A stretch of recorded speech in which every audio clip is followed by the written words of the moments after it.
Oh, are you still here? Get out of there before your husband gets in. Is this thing on? Welcome back to Big Mouth and fancy seeing you here in June. A very welcome, my friends, and especially my enemies. Come in, sit down, no touching. I don't do the touching. Welcome back to Big Mouth. You can keep this conversation going on my Instagram, Big Mouth, and more importantly, over on my Twitter, at Movies TV Mad. It's been another exciting day, well, yesterday, we've released the Snyder Cut, trending again, and we got some goodies. We got a picture of Ray Fisher with a quote. I think I'll try and find that. I'll have to pause the video, but I'll try and find it for you. We also got something awesome from the God, the artistic man who's been involved with a lot of the Snyder DCEU films, and this man is brilliant. J. Oliver is class. Look at that. Look at that, my friends. Isn't that awesome? A bit too close to my ugly face, but I'm sure you don't mind. But absolutely fantastic. We've been trending again. It's working again, and it's absolutely fantastic. And this is the one from Ray Fisher. This is an Instagram post, and it says, when you overhear your dean refer to your mom as Mrs. instead of Doctor, and you know he's about to get destroyed. Karen Bison, educated character of colour, bald life, released the Snyder Cut. Now, isn't that freaking awesome? Well done, Ray Fisher. They're all coming out to reward us for hashtagging release the Snyder Cut and making it trending worldwide. And that is brilliant, my friends. But the title of today's DCEU Daily, Sunday's edition of the DCEU Daily, Sunday may be a day of rest, but here on Big Mouth, we do not rest, do we? This community never rests. We want the Snyder Cut released, and this is why I've titled today's video, Why J.J. Abrams is Vital for the Release of the Snyder Cut. Let's just look at the facts. One big fact, the big rumour is, and I think it's true and I've heard it's true, J.J. Abrams and his good wife were very vital of the removal of Kevin Sujihara. Because if you really believe that Kevin Sujihara was removed because he was doing sex for favours in Hollywood, in any successful form of business, is as old as the crucifixion. For crying out loud, you really think they removed him for that? Please don't be dumb. And if you think that, as Jeremy D. Cobra says over on Geeks and Gamers, you are not paying attention. And Jeremy, you should certainly copy and paste that saying, because I love it when he says that. But the point is, right, Kevin Sujihara wasn't removed because of the sex for favours thing. Men and women, powerful men and women in Hollywood, use sex for favours. They're still doing it. Forget about the time's up crap. None of it matters. It happens, right? Kevin Sujihara was removed because of what he did with Justice League. But Warner Brothers and successful companies don't boot you out straight away. They're like gangsters. I've said this before. They wait for you. They wait. They find a good piece of spin. What they did, they just found some dirt on this guy and they got rid of him. It wasn't big dirt. Come on. He shagged a woman. He gave her some roles. So what? Come off of it, right? That's why she slept with him. Do you think she slept with him because she fancied him? For crying out loud? No. He is the one who destroyed Justice League. Him and him alone. He was the CEO of Warner Brothers. He interfered. He got scared from the reaction of Batman v Superman and the Suicide Squad, right? J.J. Abrams got him removed, and J.J. Abrams has been vital in this fight to release the Snyder Cut. And for me, the decision has already been made. The Snyder Cut will be released. RT Snyder Cut keep on talking about these past couple of days being vital for the movement. Do you know why they're vital? Because it's part of some marketing. It's part of some viral marketing. Free viral marketing. Warner Brothers are actually using us. Do you know what? It wouldn't surprise me if RT Snyder Cut is actually a subsidiary of Warner Brothers. Come on, think about it. Look, they're well managed. They're very good at publicity, aren't they? How? They're too good to be a bunch of ordinary fans. Let's be honest. Now, I respect them. And if I'm wrong, I apologise. But I think RT Snyder Cut are actually Warner Brothers stirring us all up to hashtag to have this, big, marketing push online. Could be wrong there. But if I'm right, and guys, you said I'm wrong before, Joker, $1 billion, was right about that, wasn't I? And what would happen in the fallout and how it was going to be bulletproof. So, basically, yes, J.J. Abrams, absolutely vital.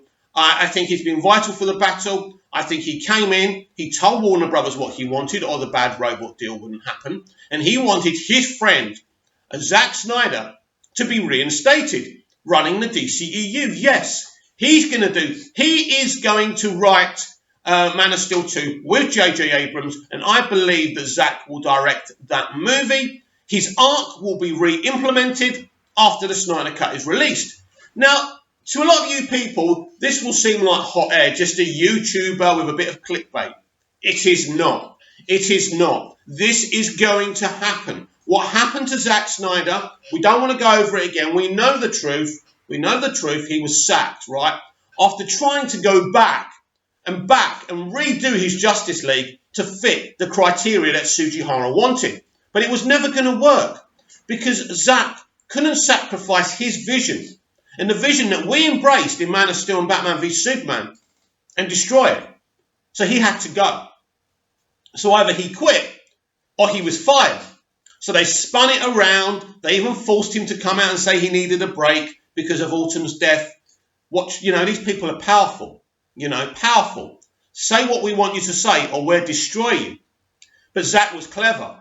I don't think I've ever known of a director pushed off a project, and there's been quite a few, especially recently, and when you think of Lord and Miller and Star Wars, who kept their gobs pretty much shut, right? But not Zack. Zack, he utilised us. He went on to Vero, posting stuff. He didn't take this lying down, and neither have we. And now for the past couple of days, we've been hashtagging release the Snyder Cut. Some people think just hashtagging it isn't good enough and you've got to put a few sentences with it. I do that, but in the end you do run out of things to say. So don't worry, if you are just hashtagging release the Snyder Cut, you're still doing it. You are helping it trend. Don't listen to people. But keep on going because this is really important. As I say, my theory is RT Snyder Cut is actually Warner Brothers. That crazy theory, but I'm all in for the conspiracy theories, So J.J. Abrams has come in. He's brought Zack Snyder back on board. You are going to be hearing these things. These will dribble down, I assume, maybe on November the 17th, where I think something big's going to happen. Something big's definitely going to happen here on the DCEU Daily here on Big Mouth. I just want to thank you because I got over 120 views yesterday, right? Which I never get for any of these videos. So anyone who's come in and didn't subscribe to the channel, please, if you're watching it out, cold and you've never seen me before, subscribe to the channel because I'm just here using my ordinary laptop, my built-in mic, my built-in cam, nothing special. I'm nobody special. I'm just a fan.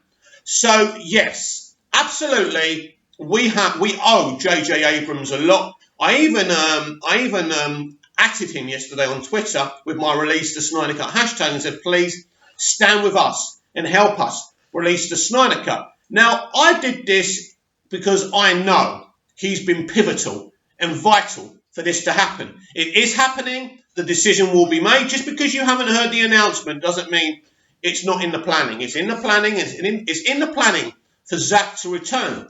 Because, as I said before, Walter Hamada can sit comfortably doing that now because of the Batman universe, because of the Black Label universe. So it's not just the DCEU. But the DCEU could have been kind of let go. We're not doing the DCU anymore. We're doing the Black Label. We're doing the Batman universe. And things will pop out. Other characters will pop out from that universe. But no, the DCEU still exists. The Flash is in development. Harley Quinn, the emancipation of one Harley Quinn, the Birds of Prey as well. And so they're not resting. And of course, we know there's a Black Adam versus Hawkman movie as well. But according to what I'm hearing, it's not going to be called that. It's still going to be a Black Adam movie. But they fight. Hawkman's in it quite a lot. So the DCEU is definitely still going on, and they're not letting it go. So you have 3 different universes so far. So that's very interesting. Now, we don't know if J.J. Abrams will get his own movie, but I do believe in terms of Superman, he will help Zack write Man of Steel 2. So I'm very excited about that as well. Hopefully we get Chris Terrio back, who worked with J.J. Abrams on the rise of Skywalker. So yes, J.J. absolutely vital in this film being released and this war being won. Who remembers Ben Fritz, everyone? Do you remember Ben? Remember he wrote a piece for the Wall Street Journal about how it doesn't exist, how this fictional cut doesn't exist. He was talking to all these insiders. What insiders was he talking about? Well, he didn't name them. But I remember after that hit piece, and it was a hit piece. It was a hit piece for Kevin Sujihara. That's who ordered that hit piece. And it didn't work, did it, Kevin? In the end, we beat you, Kevin. You lost because all you had to do was have faith in Zack's vision or allow him to finish his Justice League, remove him, bring in Joss Whedon to do his own thing, do his Batgirl movie, run the new DCEU if you wanted.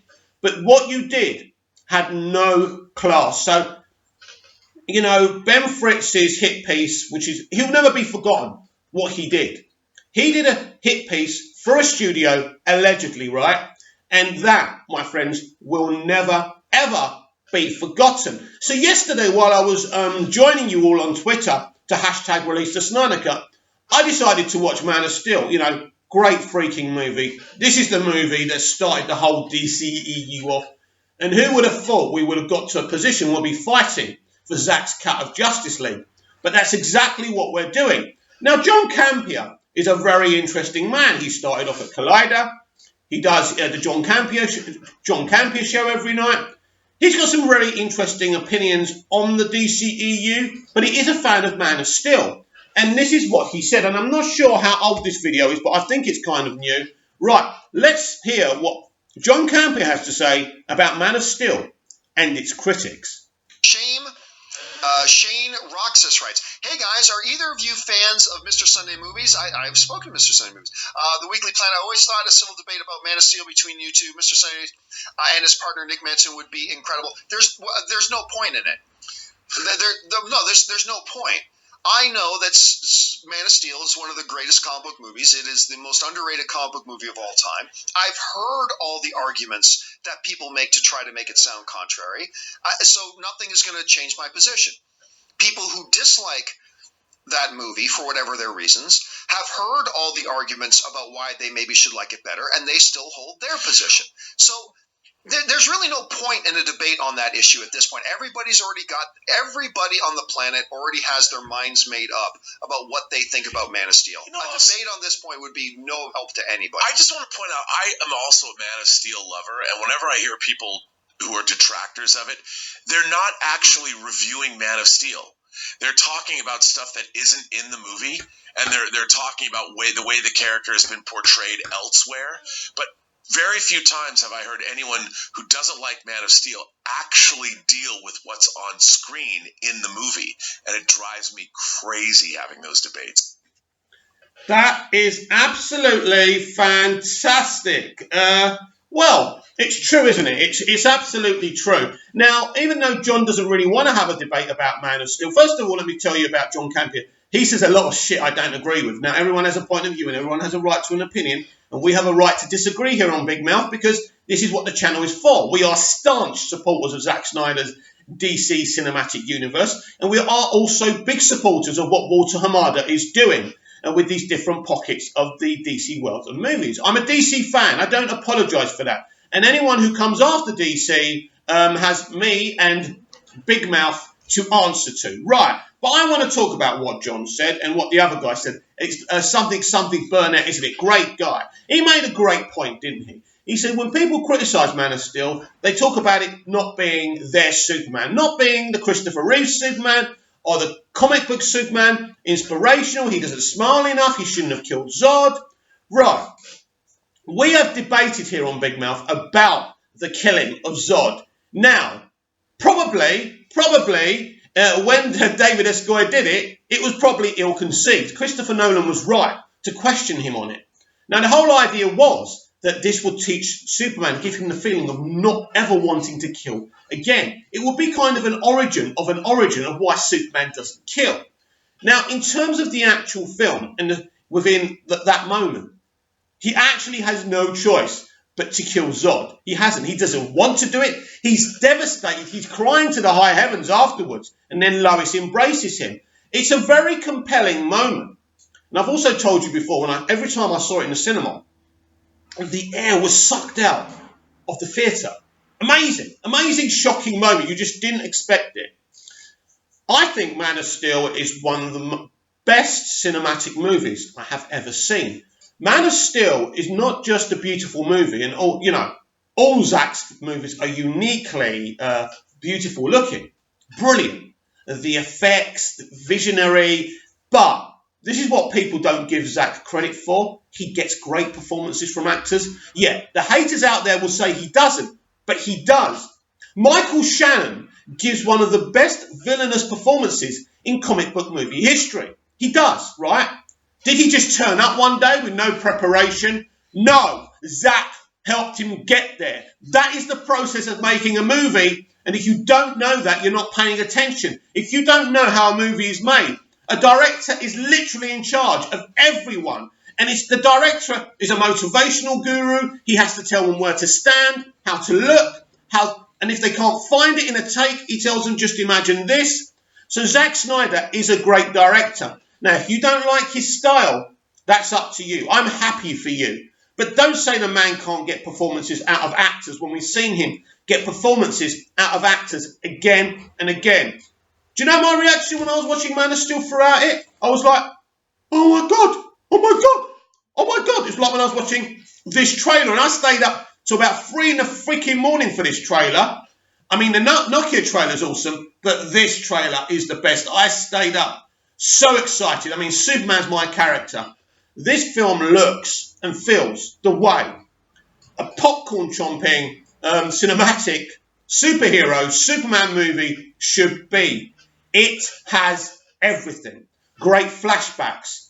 It really fleshes out the character as much as it can.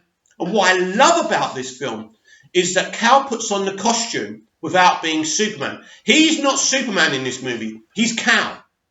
He's Clark. He's not ready for this. But Zod's invaded. He has no choice. It's a bit like Jack Bauer in 24 Season 1. He's not really... I mean, he's an agent and he's got field experience. But he's getting ready to kind of, be in an office now. And he's not ready for this fight that's coming for him. And that's the same with Cavill's performance. Cavill is such a great actor, an underrated actor. He's a great Superman. How they could even think of anyone else before Cavill, I don't know. No, he's not the Christopher Reeve Superman. He's absolutely not. And I love Christopher Reeve's Superman. That's the reason I fell in love with Superman. But if I want to see Christopher Reeve's Superman, I've got the DVDs. I've got streaming content that I can see those films on. I don't need to see the same thing done again. That was the problem with Superman Returns. If Superman Returns was an original film, right, and Brandon Routh played his own Superman, we would have had a great movie. And then Superman Man of Steel would have happened, which was the original sequel, and that would have been awesome. You've got to be original. You've got to... Now, I don't agree with what Rian Johnson did with The Last Jedi. You have to honour the past without doing it all over again. You've got to be brave, and Hollywood's lost that bravery. But Zack Snyder and Christopher Nolan with Man of Steel didn't lose their nerve. I'm sure Warner Brothers were trying to interfere with that movie all the time. Well, not Warner Brothers. Was it Sujihara at the time? I bet you it was. Right? And then at the end, it was Nolan that was telling them, F off. Let him do the film. And we saw the results of that. Now, Man of Steel did pretty well for an origin movie at that time. Around 600 million. Now, because of the MCU, they're making $1 billion an origin movie, but that's because they've got the cameos and stuff. Man of Steel didn't have any cameos. It was the first movie of a franchise, right? An amazing film, an amazing result. Superman should be making $1 billion a movie, but it doesn't. But at the end of the day, don't blame Man of Steel for that. Man of Steel is brilliant. I've got a bucket of popcorn out there. I could eat the popcorn and watch that film again and again. It's a brilliant, compelling masterpiece. And Batman v Superman is a fabulous sequel. So we have had a sequel for Man of Steel. But we want a Man of Steel 2. And I believe JJ's going to make sure that Zack will be involved in whatever level with that. We are going to get what we want. There's no question. We just have to keep the fight going. And all you have to do is hashtag release the Snyder Cut.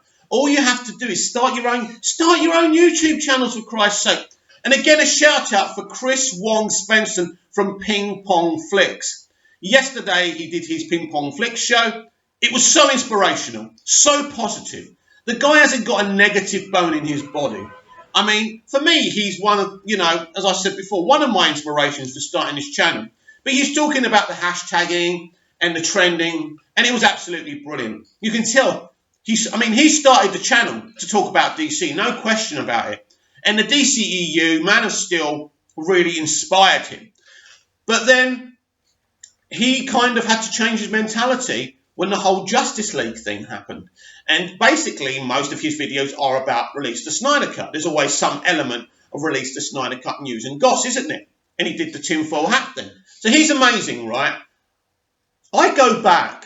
I mentioned this to you, and as we're coming to the 2-year anniversary, I've said this before, but I was thinking about this the other day, sitting in the cinema, so excited to watch Justice League. And I remember John Aaron Garza the other day posting his reactions, positive reactions to the trailers, and saying he couldn't wait and admitting that.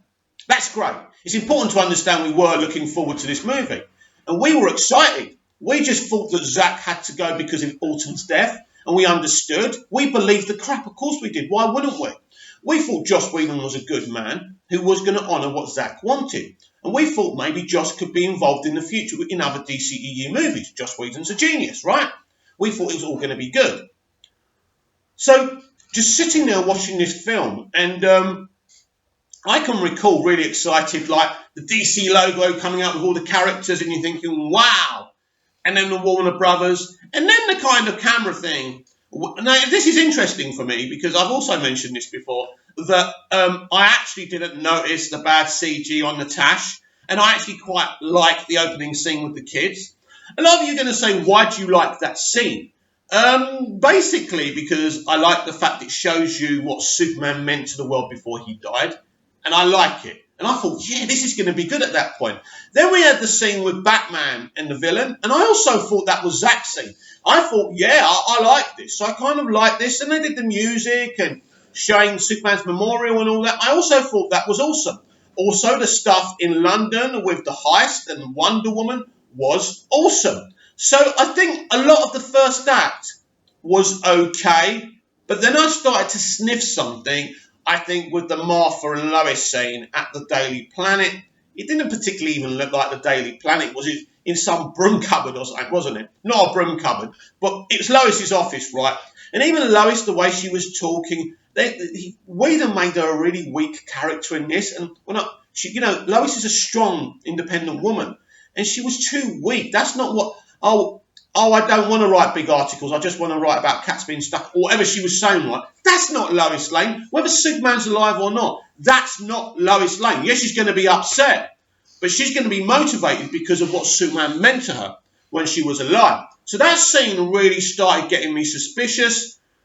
Now, some of the stuff with Aquaman helping the League, with the Trident and everything, that was pretty awesome. The introduction to the Flash was awesome. So all that, I didn't sniff anything. It's only when we got to, I think, the resurrection of Superman, where I started noticing cheap CG, cheap backgrounds. And I think I really noticed it and when Superman takes Lois back to Kent Farm, right?